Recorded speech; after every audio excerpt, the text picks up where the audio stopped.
Welcome back to another interview.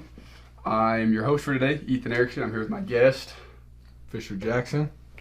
Big Fish. This is my man right here. Been teammates for into our third year now. Yeah.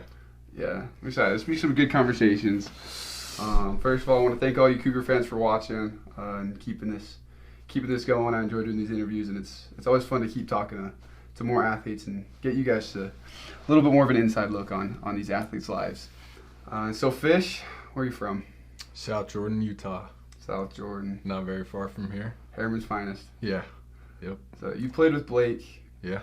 all growing up, or just how long? He moved here about 7th grade, 8th grade, like early middle school. And then, there was like 2 years where he was playing for Riverton, I was playing for Harriman. And then 9th grade, we merged at Harriman. So from then on. One of my favorite pictures is of Blake carrying you. Yeah, we have a little tradition. I'm just in Blake's arms. We have one, I think, from like our sophomore year all the way up until, I don't know, his junior year or however it ended up this last year in college. But yeah, that's so been fun. Pretty fun. That's fun just to have a buddy that you're going to school with, playing with. So, I mean, what got you into football? When did you start? I started when I was 8. I started playing rugby before that, actually. Really? So I think rugby was probably the first sport I really got into. Mm-hmm. And then I guess we could just start earlier playing age in our area. So I started with rugby, then started to play football, and then kind of just took off from there. Never stopped. Yeah. But, yeah. Did you play both of them simultaneously, or did you just play football, or what'd you do? Yeah, so football season was like during the fall, and then it would kick into rugby season like during the springtime. So, I mean, they never really conflicted. Yeah. One would end and the other would start, so it was kind of fun. Do you feel like your playing rugby helped you become a better football player? Oh, yeah. In what ways? Rugby's just different. I mean, everybody that has played rugby kind of knows, but you got to be able to do everything. Tackle, run, pass, catch the ball. But when you're out, I mean, I feel like it really just helps like your gameplay. Like you kind of have to think about where the runner is with the ball, where his teammates are, like you got to take away passing lanes while you're trying to get to the tackle, and then you could get the ball all of a sudden, and where are you on the field? There's a bunch of things that go into it, but like you don't stop. You got to keep going. So I think like you get a little break in football, so it's a little easier stepping over. The only rugby education I have is Forever Strong. Okay. That movie. Yeah. And then like my friends played in high school, but like I watched like these national teams play each other. I'm like, I have no clue what is happening. I don't know any of the rules. There are lots of rules. I couldn't. It's hard. Like I don't know all of them. I couldn't like watch a game and be like, oh yeah, that's why that happened. A lot of it's like while you go, you kind of like. I've seen like the final scores of some of our college games. Like we beat a team like 105 to like 13. So my sophomore year of high school, there was a group of like 6 of us.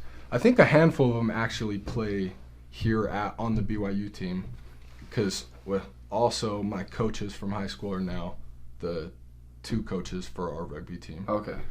So there's a little connection from my high school now to BYU, but when we were sophomores, we went down to play like with our varsity team, and in some St. George tournament, we ended up beating a team like 115-0.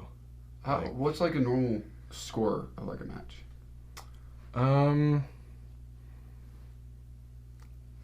I don't know. Sometimes you can get really high scoring games where you're like 40 to 40s, kind of going neck and neck. Then there are some that it's like 5-0. Like one team scores once. Well, how many points are one score worth? 5, and then kicks are 2. And then you can like kick for points during the play for like 1 point. Like it's the game of play is weird too, because you get like 2 30-minute halves. Yeah. But I mean, if it's if it's tie game, it doesn't even have to be tie game. Once the 60 minutes are up, you can keep playing. So like if you're down, you can keep playing in like the 62nd minute, whatever, just like soccer, and kind of go down and score till the ball's out of play. So that's like another thing that sometimes teams can take the ball and just hold it and keep it in play and go down and score, and it's like, well, we already won. It's different. Did you like football better than rugby?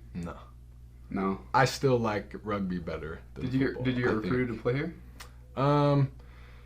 Recruiting for rugby's it's just different because they can't offer full scholarships. Mm-hmm. So like, I had a lot of colleges come up and talk to me after games and stuff for rugby scholarships, but at the end of the day, I mean, we'll probably get there. But how I got to BYU, it's the benefits in the long run. Just football gave me more of an opportunity, I think. Yeah. So how did you end up getting recruited to come here to BYU? How did you end up here? Coach Lamb saw me lifting in the locker or in my high school weight room with Blake Freeland, actually. Really? So yeah, he was down there. He's buddies with Blake's dad, and so he kind of just saw me in there, and my coach told him I didn't really have any option, and he walked in and invited me that weekend, and kind of went from there. Yeah, that's awesome. Yeah. Well, I'm glad you're here. We'll kind of wind down our first segment. Okay. The Cougar fans, be sure to stick around for our part 2 with Big Fish here, because we're just touching the tip of the iceberg right now. Yep. But thanks for watching part 1. Thank you for watching this interview. Please like and subscribe so you don't miss the other 2 parts of this interview, plus all of our other interviews we do with BYU athletes. We also like to give a special thanks to our Cougar Board insiders for making this possible.